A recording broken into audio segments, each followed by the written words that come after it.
Miércoles 7 de diciembre. Saludos, señoras, señores, bienvenidos como cada día a este tiempo, a este espacio para la comunicación en PTV, el lugar que reservamos, como saben, para la lectura, para el comentario de las portadas que se editan en Córdoba, de los diarios que se editan en Córdoba, Diario Córdoba, Diario El Día, Diario ABC. Un día raro, un día miércoles, como saben, entre festivos. Hay alguna información que aún así es coincidente en los periódicos. Por ejemplo, el informe PISA. El informe PISA saben que es un informe que evalúa los conocimientos de los alumnos y hoy es portada en todos los periódicos. El Diario Córdoba abre con este asunto, 4 columnas, titula: el informe PISA pone a Andalucía a la cola de España en educación. Ahí lo están viendo. La región progresa en lectura, pero empeora en ciencias y en matemáticas con respecto al año 2012. La Junta anima a toda la comunidad educativa a mejorar juntos los resultados. El diario El Día también abre con este asunto, a 5 columnas en este caso. Titula: la amplia brecha educativa entre Andalucía y el norte se agranda. Los alumnos de la comunidad son los últimos en matemáticas y en ciencias. Y el diario ABC, la página 2, habla del ámbito general, nacional. España ya supera la media de la OCDE en el informe PISA. Los alumnos españoles de 15 años flojean aún en matemáticas. Bueno, hay una evolución. El diario ABC presenta un cuadro que habla de la evolución de los resultados del informe PISA, y lo tienen en azul, lectura, en rojo, rosa, matemáticas, y en verde, ciencias, y cómo España ha ido mejorando los ratios, los rankings. En el año 2000, que es cuando se empezó con ese ranking, solamente en lectura España estaba por debajo de la OCDE. Actualmente España está a 3 puntos en lectura por encima de la media de los países de la OCDE, 496 puntos en el caso de España, 493 en el caso de la OCDE. En matemáticas también estamos ligeramente por abajo de la OCDE, y en ciencias estamos exactamente en la media de la OCDE. Andalucía, dice el diario ABC, es la última en ciencias y penúltima en lectura y en matemáticas, por debajo de la media. Hay buenos resultados en comprensión lectora a los niveles de Estados Unidos y de Gran Bretaña.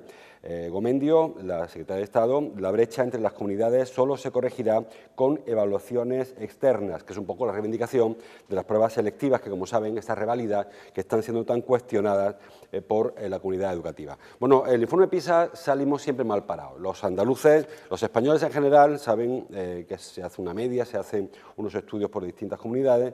La media corrige el caso de España y nos sitúa en la media de la OCDE, unos puntos por encima en algunos asuntos, otros puntos por abajo en otros asuntos.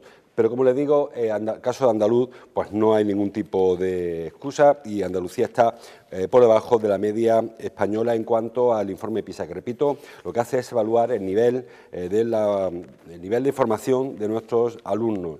El diario El Día hace otro ranking.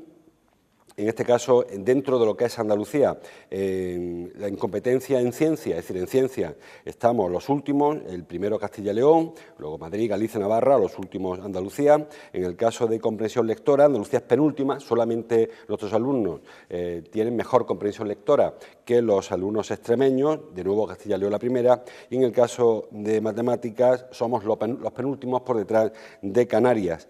En cualquier caso, los datos, aunque en números absolutos son bastante negativos para Andalucía, luego la diferencia no son tantos puntos. Por ejemplo, en el caso de comprensión lectora, por ejemplo, Andalucía tiene 479 puntos, mientras que la media española apenas está 20 puntos por encima, que serían 20 puntos que realmente son 2 décimas, ¿no? Estarían 496. Y la que más, que es Castilla y León, está en 522. Andalucía, con todo, en el caso de competencia de ciencias sí que ha bajado muchísimo, ha bajado 13 puestos, en el caso de matemáticas ha bajado 6, y en el caso de comprensión lectora ha subido, somos penúltimos. Es decir, no son buenos datos, no son datos positivos para nuestra comunidad educativa, y eso pues dice un poco, tanto sobre todo del sistema. No hay que encontrar un problema o un error en los alumnos. Supongo yo que los alumnos andaluces no son más torpes que los castellanos manchegos o los castellanoleoneses o los navarros, cada cual los que están encabezando ranking, sino que el sistema educativo, por la razón que sea, pues no está cuajando, no está dando los resultados que se pretenden. Así que, bueno, hay que, como dice el diario Córdoba, la Junta anima a toda la comunidad a mejorar, aunque el principal papel lo tiene que jugar la propia Junta de Andalucía, que es la responsable de la educación en nuestra comunidad. No se trata de culpar a leyes estatales, no se trata porque la ley estatal es la misma para todos los estados y no puede ser que la ley funcione en Navarra y no funcione en Andalucía. Si no funciona, es que no funciona en un caso, pero cuando funciona en un sitio mejor que en otro, es porque la aplicación del sistema educativo, de la ley, en el caso andaluz, pues no está deparando buenos resultados en nuestra comunidad. Explicaciones hay muchísimas y cada cual pone la suya, desde una historia secular que viene corrigiéndose poco a poco y que no acabamos de cerrar la brecha de la que habla el diario El Día, de la brecha entre las comunidades del norte y las del sur. Puede ser eso, que la brecha sea grande y que estemos estrechándola poco a poco, aunque en este caso, como les digo, ni siquiera se estrecha, sino que algunos parámetros se amplían con respecto a lo que había en los últimos análisis, en los últimos informes PISA. Con respecto al resto del mundo, bueno, pues España está al nivel de Francia o Italia, España en general, porque es más complicado por región a región. Estamos ahora, bueno, como les digo, a nivel de los países de la OCDE, en nuestro entorno, lejos todavía de algunos países que a mí particularmente me sorprenden, que estén muy por encima, países de Oriente, países orientales, que bueno, yo siempre pensé que el sistema educativo era muy distinto, pero luego cuando se miden estamos lejos. Así que poco más que decir, solamente que hay que seguir trabajando, hay que seguir arrimando el hombro para conseguir sacar a la comunidad de estos puestos. No ya por el tema de ser último o penúltimo, porque alguien tiene que ser el último, si hay una lista de 17, uno tiene que estar al final siempre, sino porque no se está corrigiendo esta brecha, esta diferencia que hay entre la formación de los alumnos andaluces y el de otras comunidades autónomas, que eso deriva, como les digo, en que a la larga, con el tiempo, pues hay una percepción en el ámbito nacional de que los alumnos en Andalucía se forman peor y eso discrimina al alumno que sale formado de nuestros institutos, que luego tiene que ir primero al colegio, luego al instituto, luego a la universidad, que da la sensación, como les digo, de que a la hora de acudir a un puesto de trabajo, si viene de Andalucía, está peor formado que si procede de otra comunidad autónoma, y algo que es efectivamente, evidentemente, injusto.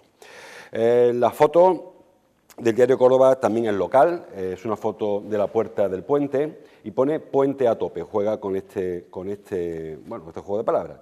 El puente, ven ahí al fondo la puerta, turistas en el entorno de la mezquita. Córdoba recibe, dice, la primera oleada de turistas que aumentará durante el fin de semana. También el diario El Día hace referencia al turismo en su portada, con una foto en este caso del Alcázar, donde había colas, que se ven ahí, una foto pequeñita, pero la ven.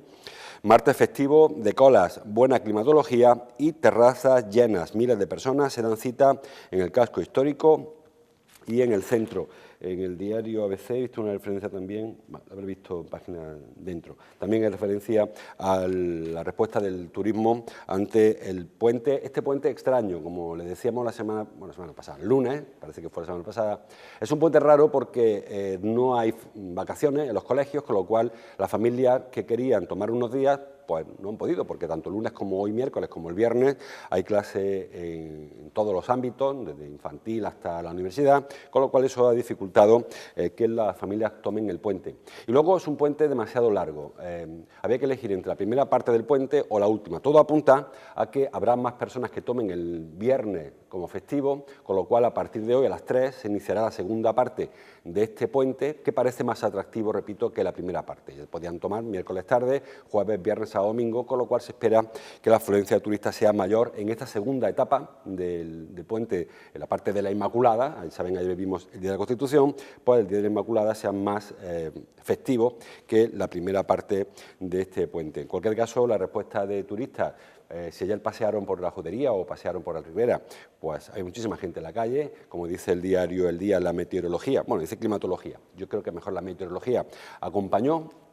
Hubo un día, como vieron ayer, un día soleado, un día que no hacía demasiado frío, y eso invitó a que las terrazas estuviesen llenas y muchísimos turistas paseando. Les digo que a partir de esta tarde será incluso mejor que estos primeros días del puente, los que han tomado el puente de la primera parte, del sábado pasado, hasta los que se incorporaron hoy a su puesto de trabajo. También habrá quien tome todos los días, pero son los menos, entiendo yo. La foto del diario El Día y la del ABC hablan del día de ayer, del Día de la Constitución, con los actos oficiales que, apuntan todos los periódicos a que hubo poco discurso reformista. Ahí ven el diario El Día. Titula en su portada "Celebración sin visos de reforma", una foto del acto de izado de la bandera en la Plaza de Colón de Madrid, donde saben que está esa bandera gigantesca de España. Mariano Rajoy enfría las demandas para modificar la Constitución. En el diario ABC, la foto de portada de la página 1 es para el acto institucional en el Congreso.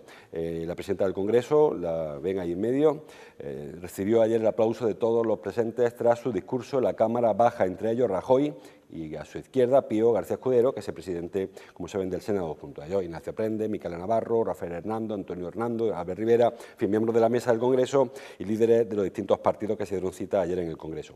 Dice el diario el ABC, lo ven, el fiasco de Italia, se refiere al referéndum italiano, el fiasco de Italia enfría las ganas de reforma en España. Gobierno, PSOE y Ciudadanos temen que Podemos lidere el no en un referéndum para revisar la Carta Magna. Admiten que sería kamikaze convocarlo sin su consenso. Bueno, lo que vinieron a decir ayer es que una reforma constitucional requiere un consenso que no existe actualmente.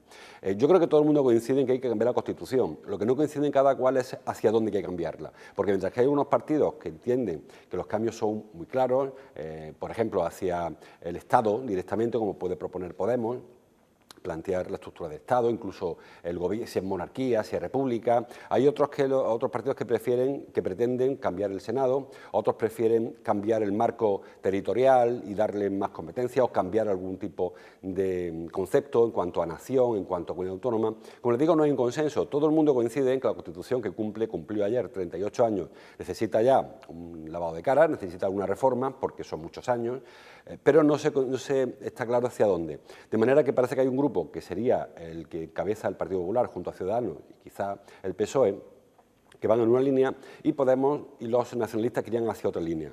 ¿Qué podía ocurrir? Por lo que ocurrió en Italia el domingo pasado, que se planteó una reforma constitucional y que haya un grupo importante político que dijera no a esa reforma y que eso pervirtiera el referéndum. Me refiero en el sentido del consenso que tanto persiguen los grupos políticos. Hoy inicialmente el Partido Popular, que es quien gobierna, pero en general siempre se ha hablado, porque la reforma constitucional es algo que está siempre ahí en el candelero, siempre se ha hablado, sea desde el que sea, que hace falta mucho consenso para conseguir una reforma. Una reforma que en principio, según la propia Constitución, requeriría de un plebiscito, de un referéndum, aunque, si recuerdan, ha habido algunos cambios constitucionales, sobre todo a partir de la entrada de España en la Unión Europea, que se han hecho solamente con el consenso del Parlamento. Bueno, que allí se hurtó quizá la voluntad o la obligación de que el pueblo se pronunciara si estaba a favor o en contra de que se modificara la Constitución. Ha habido algunos cambios que se han ido incluyendo, por ejemplo, el de la preferencia del varón frente a la mujer en el caso del jefatura del Estado.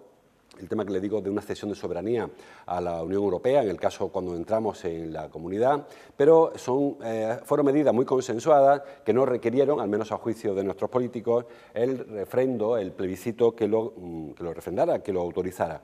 Para algo mayor, el tema, por ejemplo, el Senado, si se quiere modificar el Senado, ahí sí que haría falta un consenso mayor y parece que no hay ese consenso, o al menos, aunque todo el mundo coincide que el Senado hay que moverlo, hay que cambiarlo, porque es una Cámara repetida y que no hace sino aprobar lo que ya aprobó el Congreso o vetar lo que ya el Congreso en su día dio el sí o dio el no.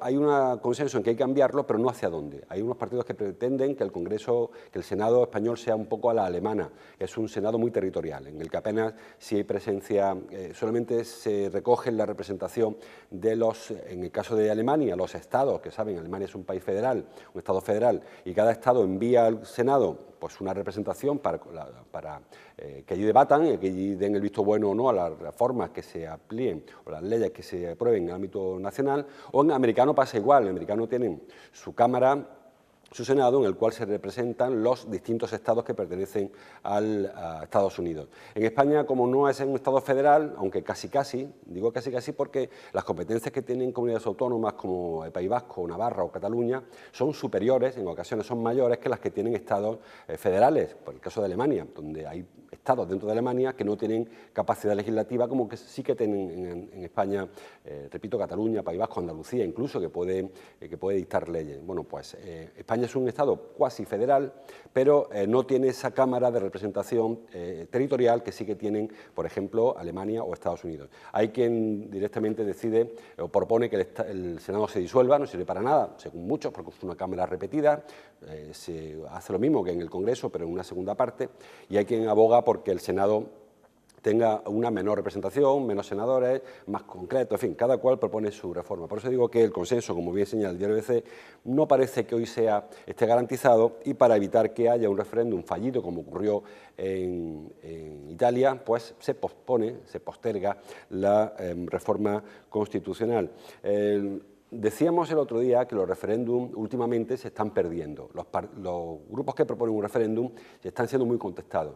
Y recuerdo la época de Felipe González, cuando se puso en marcha el referéndum para entrada de España en la OTAN, que ya se comentaba entonces, hablo de hace muchísimo tiempo, que hace 30 años de aquello, más de 30 años, que los referéndums se convocan para ganarlos, si no, no se convocan. Sin embargo, curiosamente, los últimos referéndums que hemos visto, tanto el del Brexit en Reino Unido, como el de Colombia para el acuerdo de paz con las FARC, o hace unos días el de Italia para reformar precisamente su constitución, se han perdido. ¿Por qué se pierde un referéndum cuando habitualmente son referéndums voluntarios? Si no quieren, no lo convoques. Claro, si lo va a perder, ¿para qué lo convocas?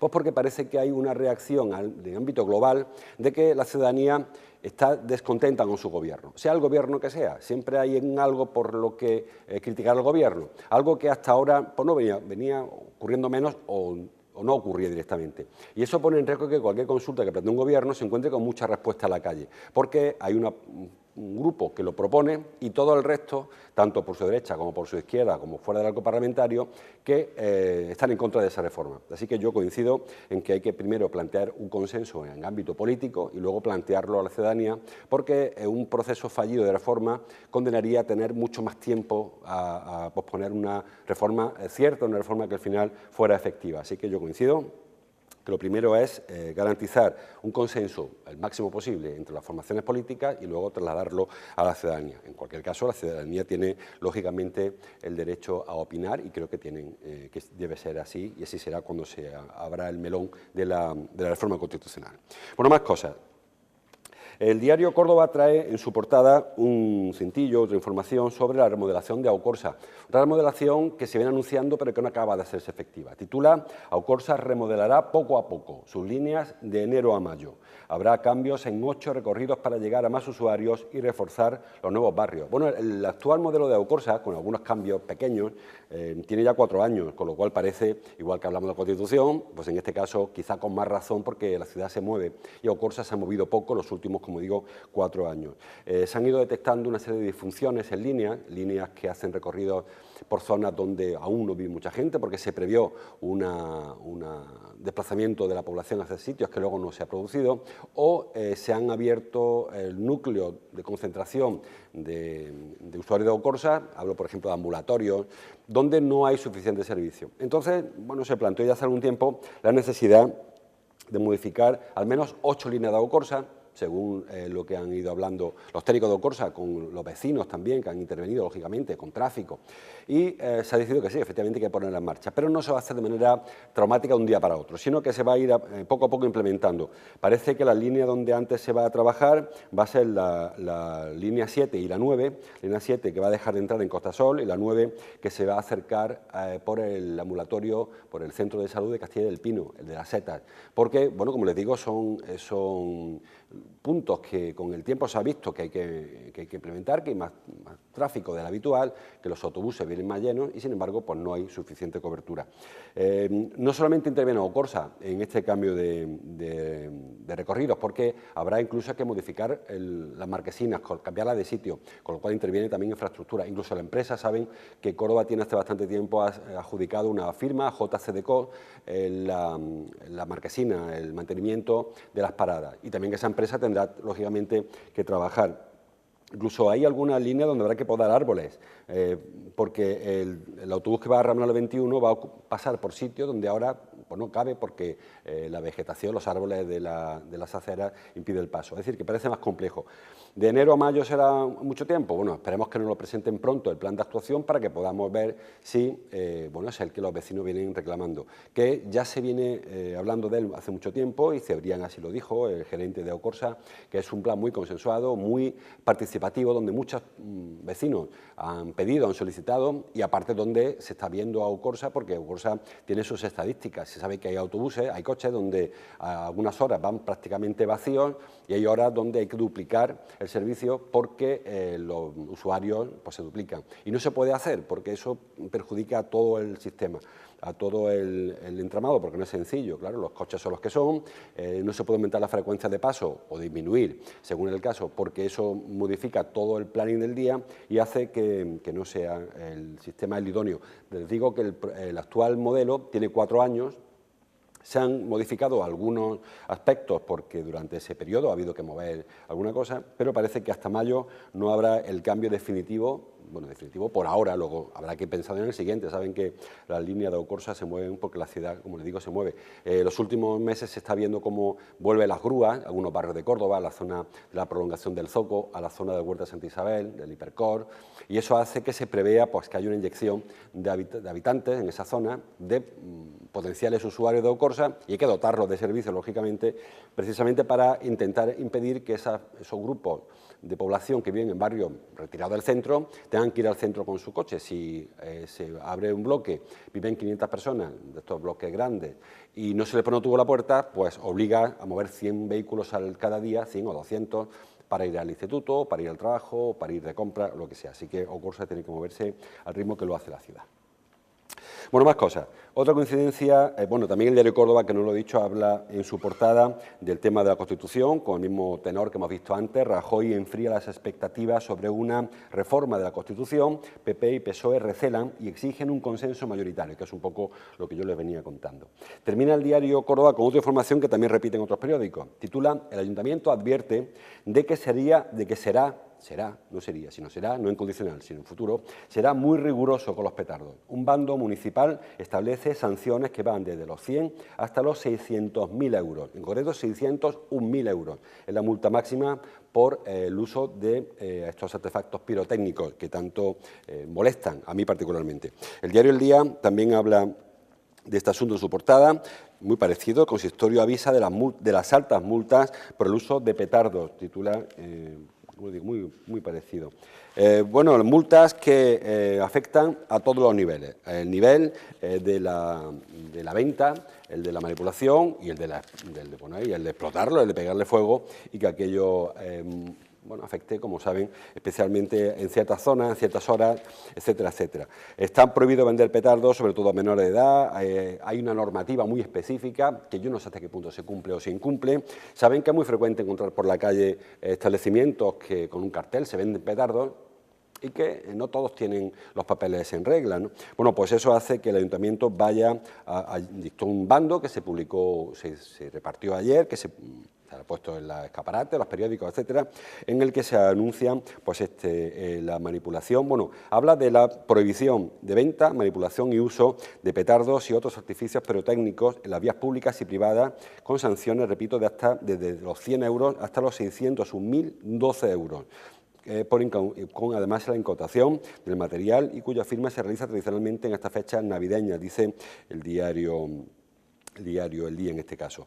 Dice el bando que no se puede dañar la convivencia y afectar a colectivos sensibles como las personas mayores, la infancia o los enfermos. Y también hay que añadir el terror que estos petardos ocasionan en perros y otros animales domésticos. Si tienen un perro sabrán cómo se pone un perro cuando empieza el petardo alrededor suya. Bueno, pues todo eso ahora lo que toca es que la policía local, que es quien se va a encargar de la aplicación de este bando, bueno, pues se ponga las pilas. El año pasado es cierto que hubo bastantes más denuncias que a otros años anteriores, pero también es cierto que los petardos se oían igual que años anteriores. Yo no sé si es que hay muchos más petardos que nunca y que a pesar de que haya esta vigilancia y esta denuncia que realiza la policía local y una incautación importante, el año pasado no me acuerdo de la cifra de memoria, pero hubo muchísimos petardos incautados y unas multas importantes. Sin embargo, como les digo, se seguían oyendo las explosiones, sobre todo los días, según se va acercando Navidad, los días más festivos. Bueno, ya saben, tampoco se lo voy a descubrir yo nada ahora.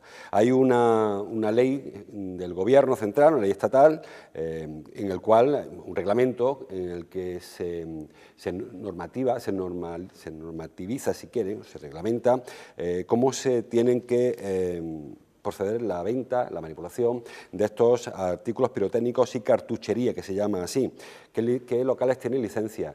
¿Hasta dónde se puede, la edad en la que se pueden vender o adquirir y manipular petardos? Todo eso está muy estipulado. Parece que durante mucho tiempo se ha hecho la vista gorda. El año pasado se empezó a hacer, parece, más estricto, pero repito que el uso de los petardos estuvo ahí, a pesar de que había un bando más estricto y una aplicación, se supone, que más estricta también del bando. Seguimos. El diario El Día, la portada, trae otro asunto local interesante. Dice que el 65% de los negocios del INDEC están liderados por mujeres. Es una estadística del Instituto de Desarrollo Económico y Empleo de Córdoba, una empresa municipal, como saben, que pues presta asesoría y ayuda económica a los emprendedores, a personas que quieren montar un negocio y que se inscriben en los programas de asesoramiento, les digo, y de ayuda que tiene el Instituto de Desarrollo Económico y Empleo de Córdoba. La estadística no es sorprendente, que sean más mujeres que hombres quienes acceden a los nuevos negocios. No parece sorprendente, tampoco la edad. Según la estadística del INDEC, la mayoría, más de la mitad de los emprendedores son menores de 35 años. Solamente el 18 tiene más de 45 años, o sea que hasta los 45 años pues sumamos y sale prácticamente pues más del 80% de los negocios que se abren, lo abren personas con menos de 45 años. La formación pues no suele ser universitaria, pero sí que suele haber una formación de bachillerato o FP, con lo cual también pues se nos dice hacia dónde caminan los ciclos formativos, que es un poco lo que veíamos antes en el tema de PISA. Y en cuanto al sector, a los sectores, el comercio, la restauración y el hospedaje son los sectores que están reclamando más ayuda pública, porque son los que entran en esta estadística. Hay otras estadísticas, pero en el caso de las del INDEC, pues van hacia esos sectores que les digo. Que, como les digo, tampoco parece sorprendente por cuanto son los sectores que parece que tienen más futuro, más porvenir en nuestra ciudad. El INDEC es un instituto municipal, con lo cual se encarga sobre todo de la ciudad.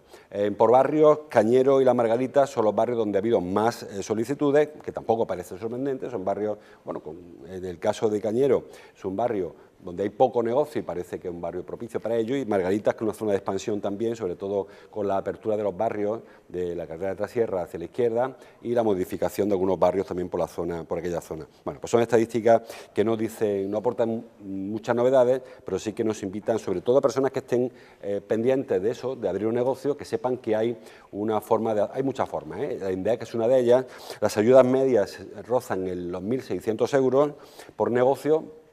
Así que anímense, pregunten a ver si es posible, pues a partir del INDEC, montar su propio negocio y su autoempleo. Habitualmente el INDEC primero habilita un espacio en un vivero de empresas para que las empresas se consoliden, se ahorren unos alquileres iniciales, y luego también hay ayuda, como les digo, tanto en la burocracia, que muchas veces enfanga en el sentido más físico de la expresión, el proceso de apertura de un establecimiento, también la asesoría en cuanto a planes de negocio, ver si ese negocio va desencaminado o si tiene perspectiva de viabilidad, pues vayan por INDEC. También la Junta de Andalucía tiene planes parecidos y la Diputación también, o sea que las instituciones están volcadas en la creación de empresas.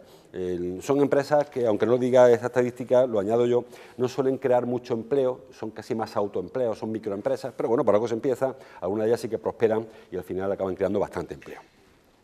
En la parte alta del diario, foto para Pablo García Baena, porque la Filmoteca coge hoy el estreno del documental sobre el Grupo Cántico. Estreno en Córdoba, porque este documental ya se estrenó en la Seminci de Valladolid. Es un documental que produjo Antonio Ains y que, como le digo, Siegfried Monleón y Antonio Ains, y que, se proyectó en la Seminci en octubre, y que ahora viene a la Filmoteca. Es un documental sobre Cántico, que saben fue un grupo poético, uno de los más influyentes de España, probablemente mediado del siglo XX, en la década central, en los años 50, 60, saben, Ricardo Molina y el grupo de Cántico, y los poetas Bernier, el propio Pablo García Baena, que por eso es el protagonista en la fotografía. Así que, bueno, el diario El Día aprovecha esta proyección para hablar también de que el año termina con proyecciones de Verhoeven y algunos grandes clásicos clásicos, por ejemplo, Pasión de los Fuertes o Milagro en Milán. Filmoteca que está siendo, como saben, objeto de polémica por su traslado, pero que inicialmente lo que se está trasladando o lo que se va a trasladar al C4 no es la parte expositiva, la parte de proyección, básicamente porque en el C4 no hay sala para proyectar, así que se está trasladando una parte más de archivo, más de oficina, pero por ahora, hasta que sepamos, hasta donde sabemos nosotros, la parte de proyecciones se seguirá haciendo en Medina y Corella, en la Filmoteca, en la de toda la vida, ¿no? No sé cuándo se producirá el traslado definitivo, supongo que cuando se consiga acondicionar una sala en el C4, o como acaben por llamarle, saben que ya no hay tantas C, no hay 4 por lo menos, se llama Espacio Andaluz de Creación Contemporánea, algo parecido, quedan muy pocas C de aquellas 4, y cuando se produzca el traslado definitivo, pues probablemente también se haga con la parte de las proyecciones, que por ahora, les repito, bueno, he dicho hoy, pero no es el día 17, cuando va a proyectarse el documental sobre Cántico, el que en su día dirigió Siegfried Monleón y produjo Antonio Gens. Y la otra información que viene en el diario El Día de la Portada es de fútbol, titula El Barcelona golea y el Atlético cae antes de la final para Madrid y Sevilla. Bueno, es un titular un poco raro.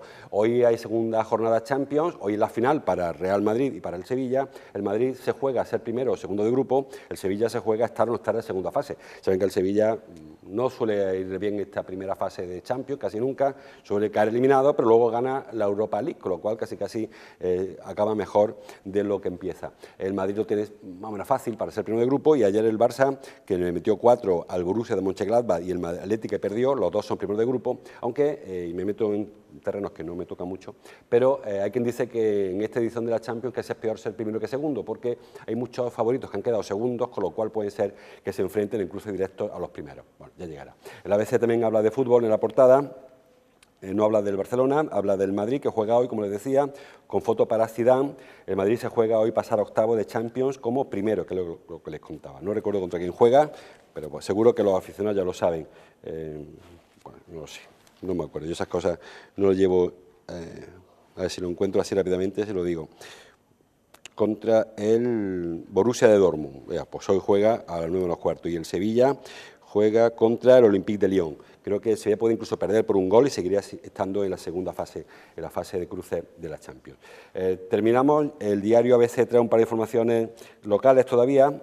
Bueno, dice en su portada que beneficiarios de los ERE denuncian una treta de la Junta para cargarles la culpa. El tema de los ERE, saben que aquí siempre se habló de que era imposible que el entramado de los ERE sobreviviera tanto tiempo sin que hubiese al menos el conocimiento por parte de la Junta, de los altos cargos de la Junta de Andalucía. Bueno, pues ahora lo que viene un poco a decir, que ahora todo el mundo intenta cargar la culpa a los que cobraron unas cantidades indebidas, porque saben que básicamente consistía en que se incluían a personas que no tenían derechos a recibir contraprestaciones o retribuciones o indemnizaciones por unos seres, porque no trabajaron nunca en aquellas empresas. Sin embargo, sí que se hizo. Personas vinculadas con el PSOE en unos casos, con las empresas en otros casos. Bueno, pues dicen ahora, algunos de ellos, no todos, sino un grupo de empresarios que en su día recibieron ayuda, pues dicen que aquello, bueno, se está intentando cargarles a ellos el San Benito, la culpa de todo lo que ocurrió cuando dicen ellos, hay una responsabilidad política evidente por parte de la Junta de Andalucía.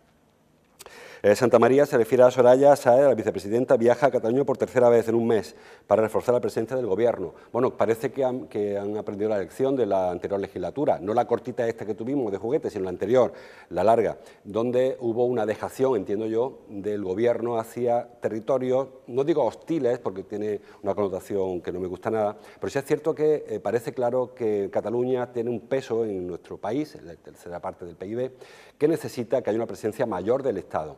Porque si el espacio que tú no ocupes, ya vendrá otro a ocuparlo, y quizás esto es lo que ha ocurrido en Cataluña, que se ha retirado tanto la institución central que ha dejado mucho hueco para que otros partidos, en este caso independentistas o secesionistas, lo ocupen. Saben que incluso a última hora se intentó, por la vía casi de la emergencia, incluir reformas que dieran a Cataluña ese carácter institucional. Se llegó incluso a hablar de trasladar el Senado a Cataluña, a Barcelona, para que tuviera también una presencia institucional, duplicar la sede del poder, en este caso legislativo, y que tuviese ese peso. Yo no sé por qué camino, pero evidentemente el espacio que no ocupas tú, ya vendrá otro a ocuparlo, y creo que la vicepresidenta o el Gobierno en general también se han dado cuenta de esto, y lo están intentando ocupar. En el ámbito internacional, los asuntos, Merkel, se refiere a Angela Merkel, la canciller alemana, entra en campaña con el endurecimiento de la política de refugiados. Saben que el año próximo, 2017, hay elecciones en Alemania, en Francia y en Holanda. Los tres principales, bueno, Alemania y Francia, principales potencias económicas, Holanda, los países que más arrima, y junto a Italia y España, son los 5 grandes países de la Unión Europea. Bueno, pues quitando a España, que ya tuvimos las elecciones por fin hace unos meses, hace una semana, o yo no me acuerdo cuándo ya, con tanto lío, pero el año que viene habrá elecciones en Alemania, en Francia y en Holanda. Alemania y Francia complicadas por la presencia de la ultraderecha y de los antisistemas. Y saben que en Francia está Marine Le Pen siempre sobrevolando, en Alemania también hay un grupo importante que ya le ha ganado a Merkel en algún gobierno regional, y hay pues ese temor en Europa. Y Holanda también hay grupos, bueno, que están ahí, hay unas tensiones también territoriales en Holanda. Bueno, son un año complicado para las elecciones que Merkel intenta resolver. En Francia, es el siguiente apunte que trae el diario ABC, saben que Manuel Valls, que hasta ahora era primer ministro de origen catalán, hijo de catalanes, Manuel Valls, no deja mucha duda, va a ser candidato a la presidencia de la República, se va a enfrentar en principio a Marine Le Pen probablemente y a Fillon probablemente, porque saben que en Francia hay primarias y que de los candidatos que se presenten, ya Fillon está resuelto porque es candidato de la derecha, se enfrentará a Marine Le Pen y se enfrentará a Manuel Valls. Bueno, pues de los tres quedarán dos. Hay quien piensa que va a quedar la cosa entre Marine Le Pen y Fillon, es decir, o la derecha o la extrema derecha. Supongo yo que en ese momento, que en ese punto, si se produce, por los grupos del resto, desde Fillon hacia su izquierda, incluido el Partido Socialista francés, apoyarán a la postura menos radical, que será la del sustituto de Sarkozy.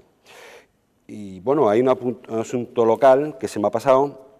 Y aquí, si terminamos, la Junta le reclama a la Escuela de Hostelería 180.000 euros de los cursos de formación. Bueno, esa es una escuela que se creó en el año 2004 y que, bueno, pues parece que Ostecor, que es la empresa o la asociación que gestiona aquello, usó subvenciones autonómicas sin comunicar a qué empresa cedía los seminarios y cometió excesos en las facturas. Es un tema fundamentalmente de justificación de gasto. Saben que el gasto público hay que justificarlo hasta el céntimo, que no siempre se produce esa justificación tan exhaustiva, tan prolija como exige la ley, y que eso deriva en situaciones, bueno, pues administrativamente complejas.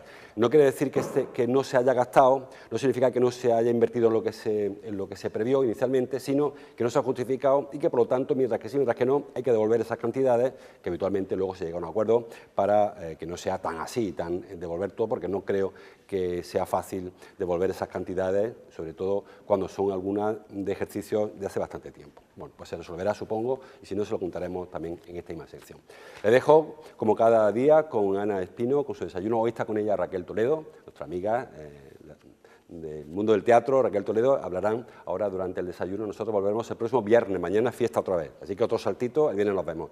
Hasta entonces, como siempre, gracias por su atención.